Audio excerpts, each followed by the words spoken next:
Good morning. So, yesterday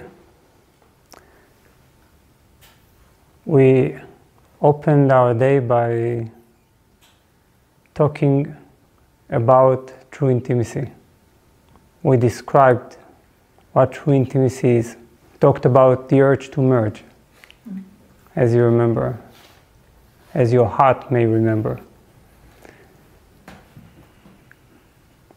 And then later on in the afternoon we talked about the conditions for true intimacy. Remember that what we are exploring on this weekend is a sort of a method. It's not, this method is not like a very strict type of technique. We will talk about it in the most explicit way today in the afternoon. And in a way we are just preparing for that, building one layer after the other.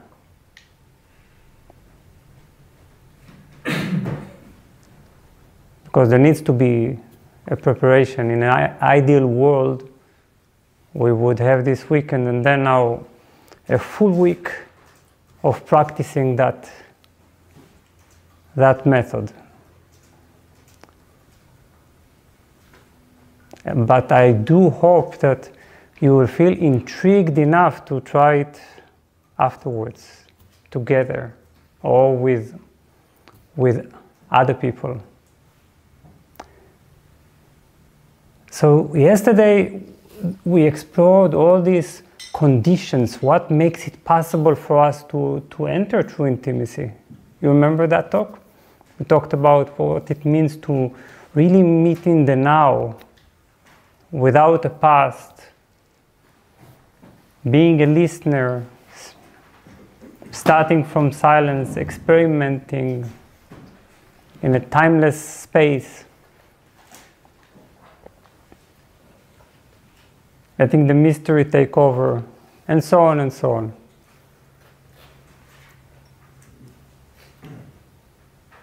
But then we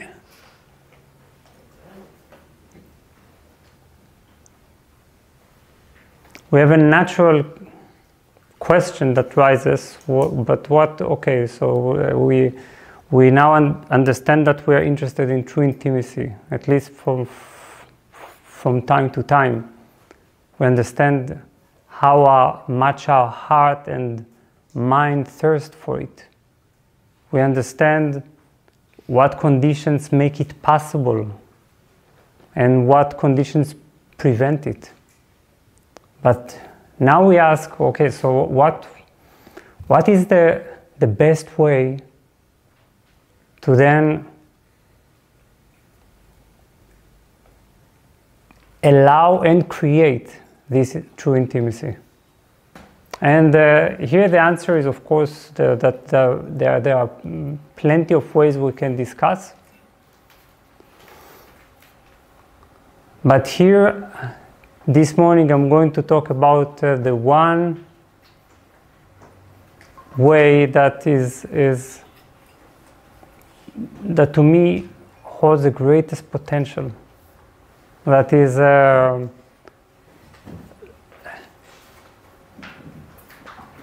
and it will, just like yesterday morning, it will be something that you will need to digest. It's a way of thinking we're not used to have about some things that seem obvious.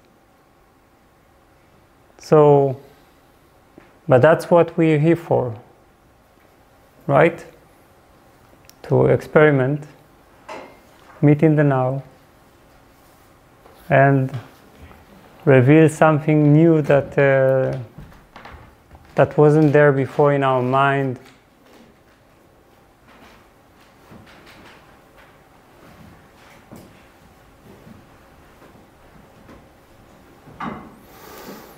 Something that is not of our past. So, as always, We'll start with a guided meditation, because there's no point talking about anything without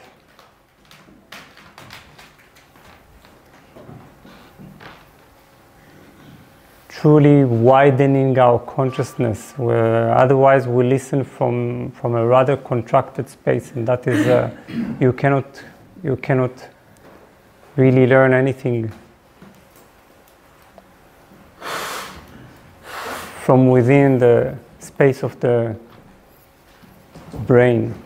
So we will now meditate, and for that we will sit comfortably, close our eyes,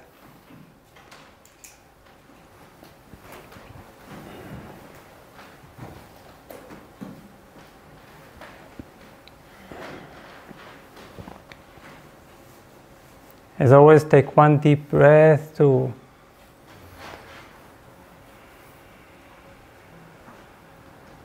feel how we are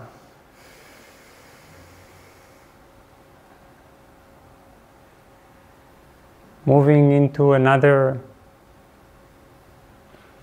realm, that of meditation.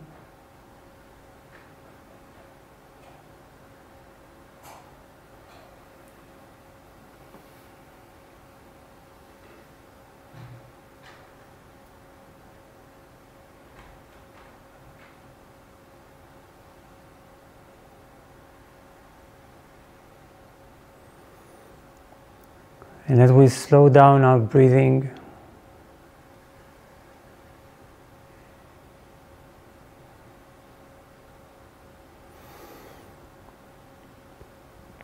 allowing our body to relax more and more with every breath we take.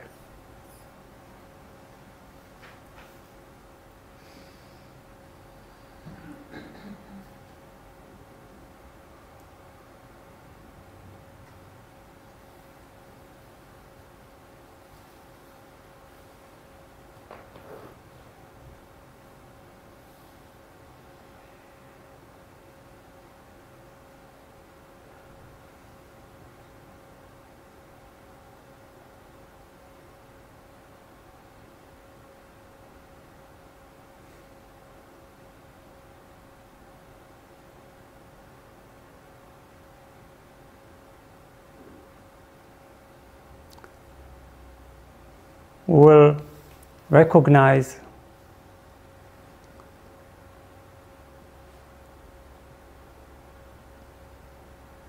how our presence right now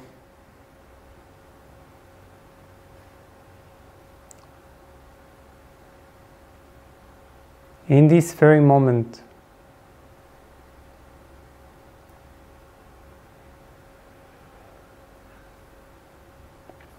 is encompassed by a deep, deep mystery.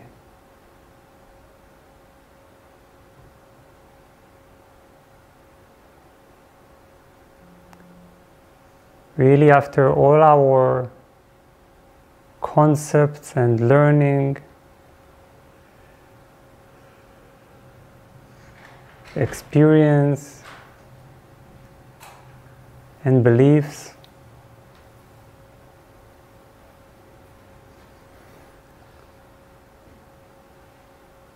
we don't really know.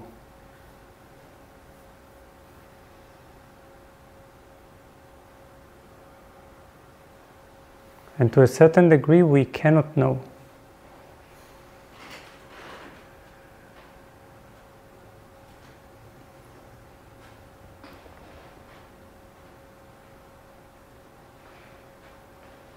Even the little bit that we do know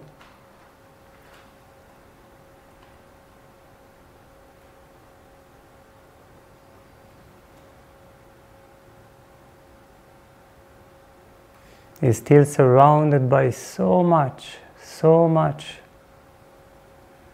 I don't really know.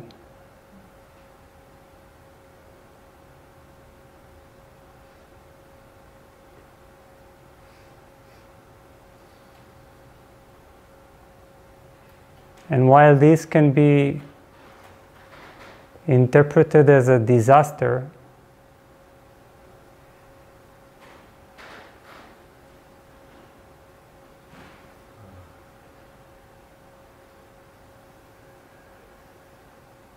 let us relax and accept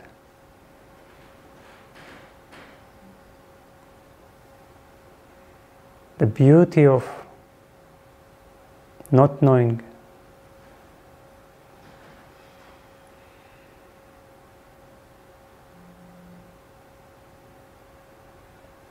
Let's ease up our mind.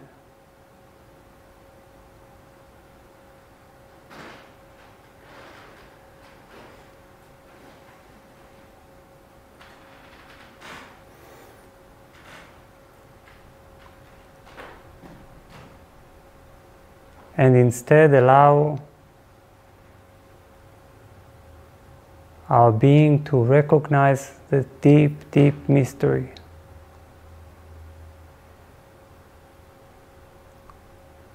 We wake up with this mystery. We go to sleep with this mystery.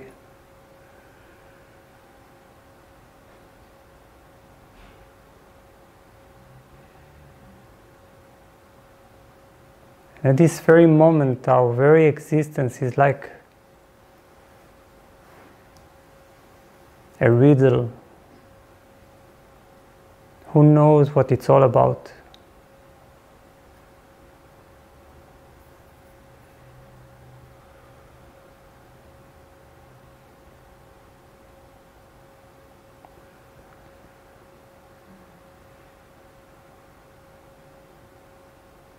Even if we know a lot, it is still something like 0.000 something compared to the 99.9999 something of absolute magical not knowing.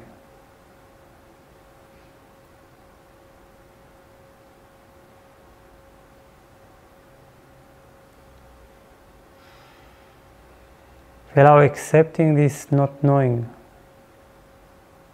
accepting that we come right now from the mystery.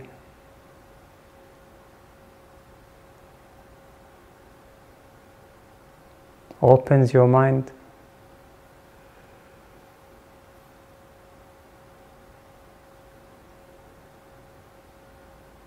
And allows it to submerge in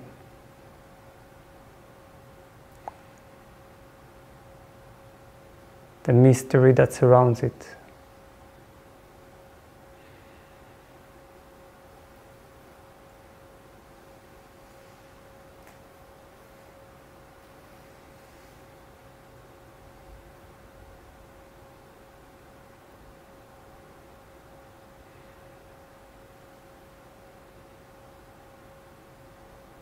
Enjoy it.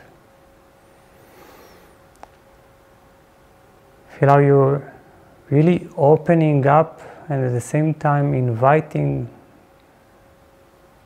this infinite mystery to fill your entire body and being.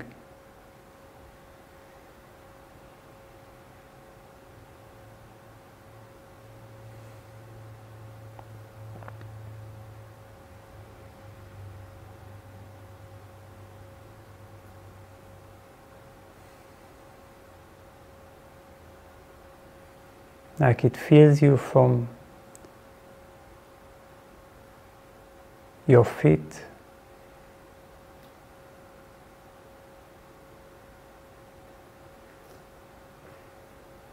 slowly saturating you all the way up to the head.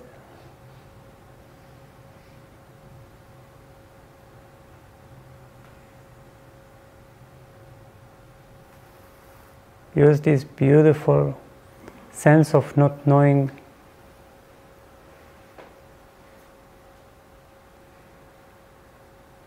to open wide to the now.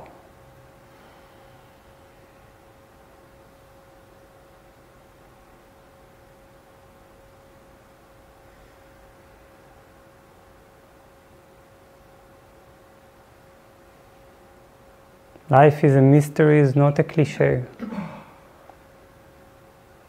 It is an astonishing reality.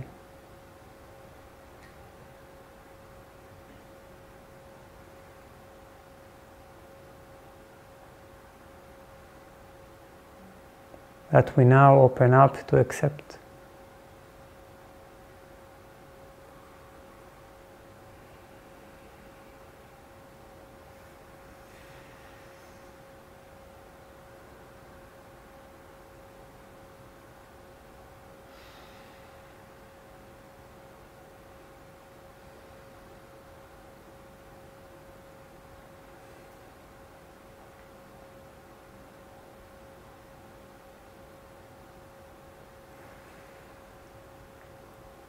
Feel this mystery all the way to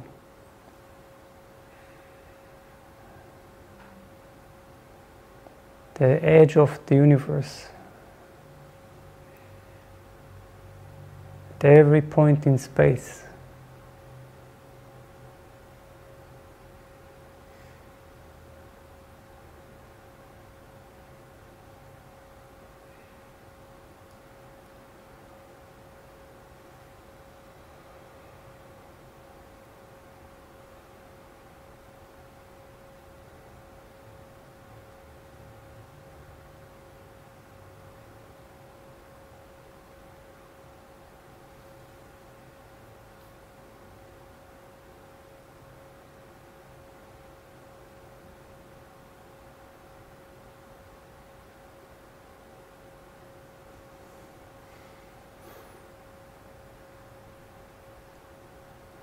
Become one with it.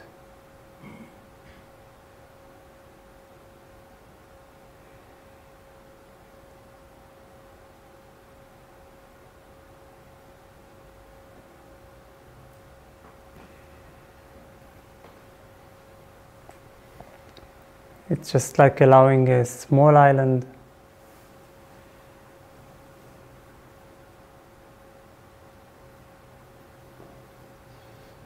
of information, beliefs,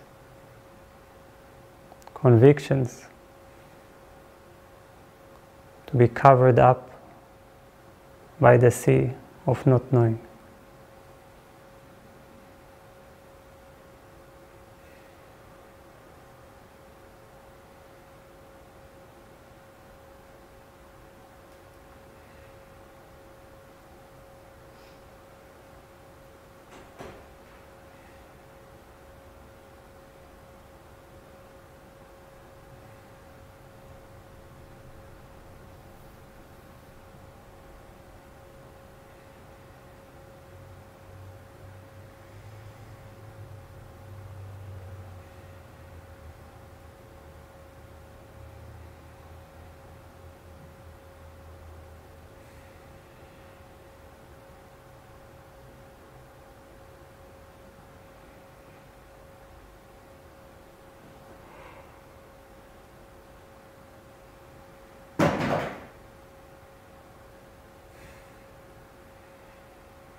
And keeping this sense of mystery.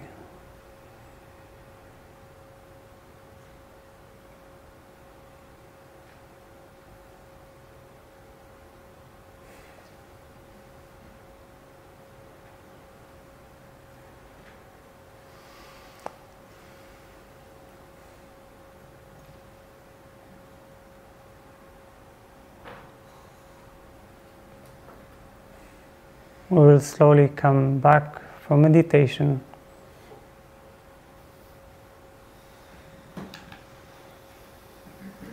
but not from the state. Softly opening our eyes.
So I think this meditation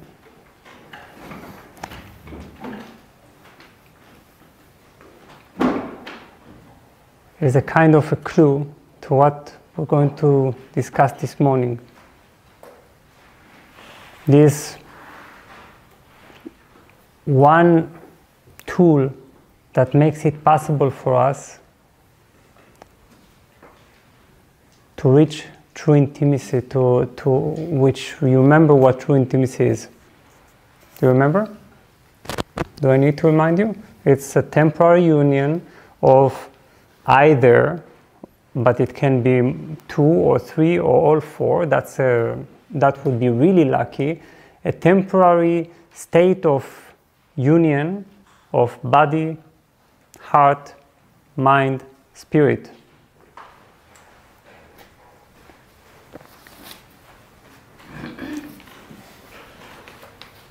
In which the single intelligence begins to operate.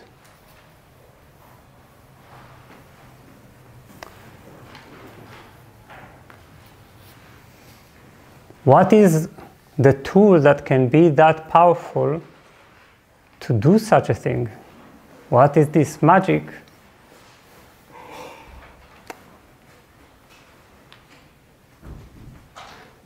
As I said, there are many different types of tools, but there is one that is specifically powerful and potent, and that is something that we usually don't bother to look at too much: the power of question.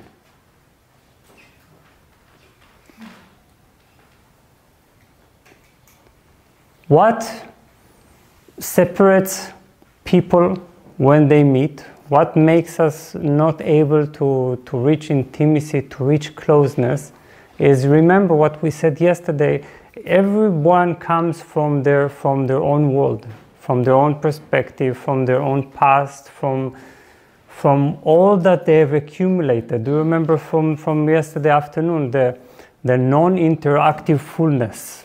You are so full, so dense and packed with knowing, with in a way I already know that your mind is blocked.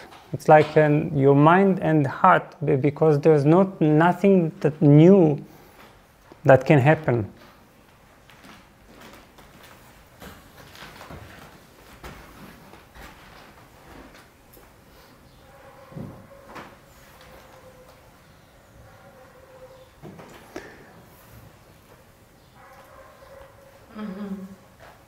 But what makes it possible to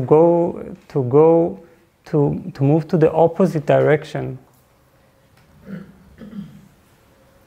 to unify the minds and the hearts, to make them meet in the same point of the now, is the question. But of course it's not using questions in the way that we used to. Questions are used to quite superficially. For example, I have a question I Google it, probably.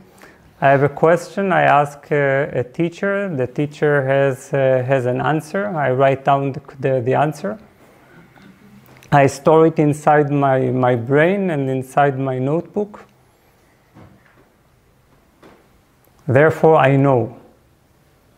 Usually a question is a very simple format. There is a question, there is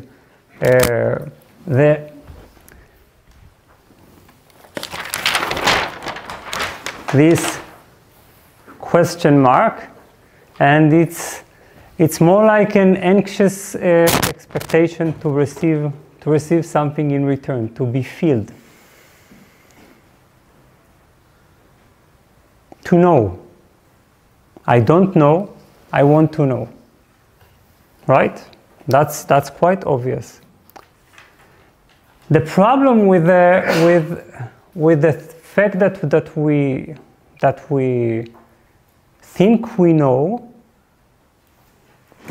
is that despite all the books that have been written in human history, despite all our experiences, despite everything that we seem to be convinced about, when it comes to big questions, we are still asking them. That's the reality. Isn't it shocking? Sometimes I look at all these billions and billions of books that have been written, and I'm thinking, my God, it's like so much has been written and still nothing has been resolved. It's like we are still asking exactly the same questions. Your spiritual journey started with a question. Whether you defined it in your mind or not, it doesn't matter. It all starts with a question.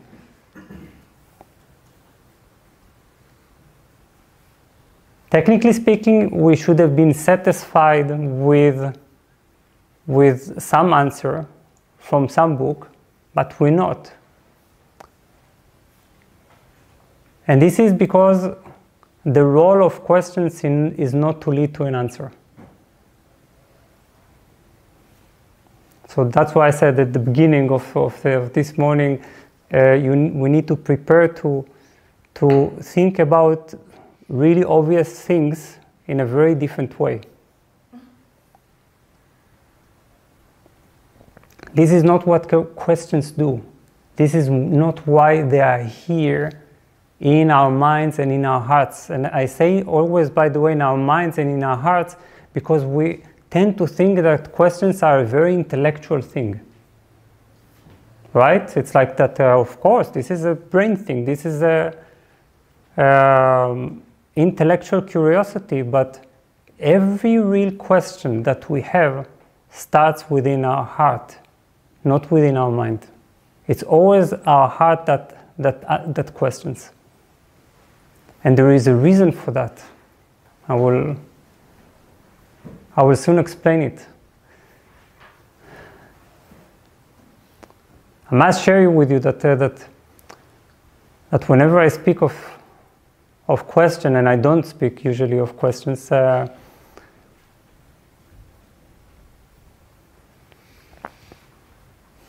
this topic particularly touches and excites me. I think there is something really holy about the presence of a question and what it can do.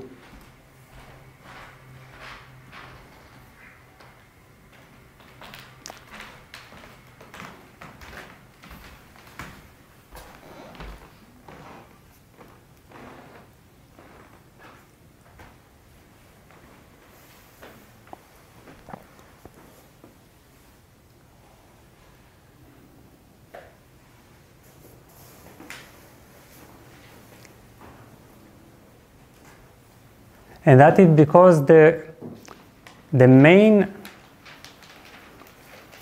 power of a question, the reason for their existence inside our heart, is that they have been planted inside our heart by the source of life, by the mystery itself. It's like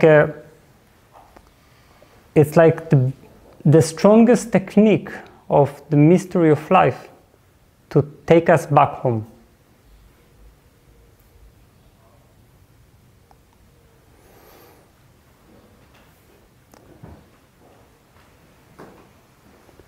The question burns in us, then it drives us. It drives us to go beyond what we already know.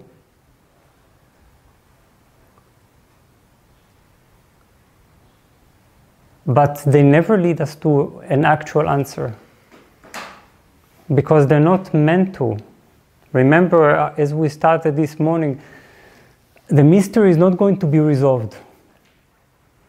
You will never be able to say, unless you are, I don't know, you are really self-deluding, the God is 3 dots.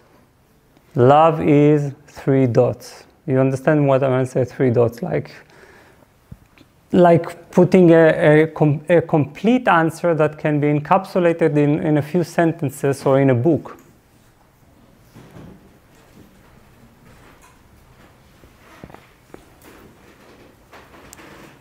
And that is because questions are not, no question can be satisfied by leading us to a point of intellectual or mental knowing. Questions are not intellectual or mental.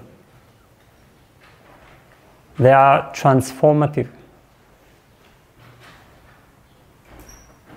They're meant to change us in the way we are asking them.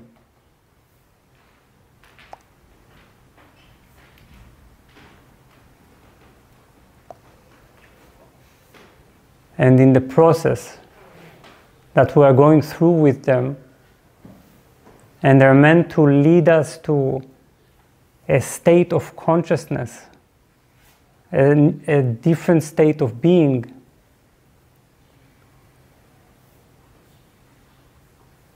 that is, in a way, the answer.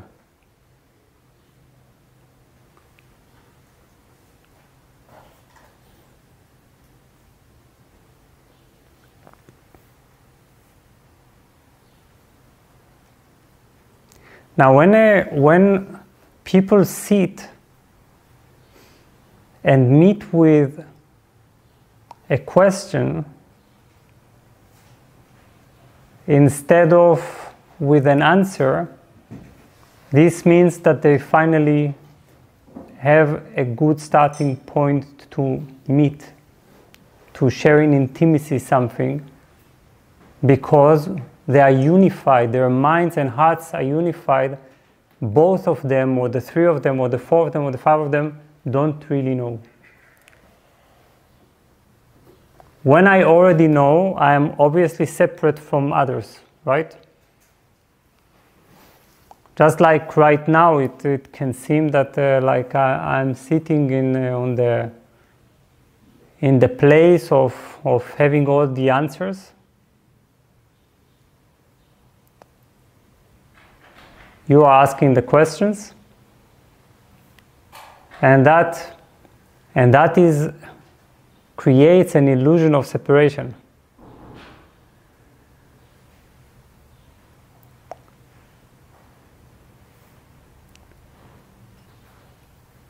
But if we understand that we all start in the very same place, that of not knowing, just where we started this morning in meditation, that's something that we can share.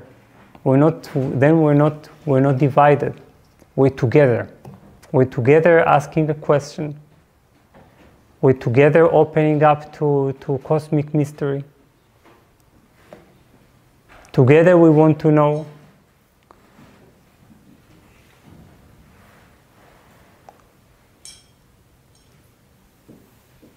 So the first thing that questions do is tell us, well, you don't know. Do you understand what is a humbling and also by the way, relieving state it is, to say that all my past knowledge is nonsense. I thought I know, but by asking the question, by letting the question begin, I'm basically saying I'm starting here, in the now, from the not knowing. I'm going to explore it.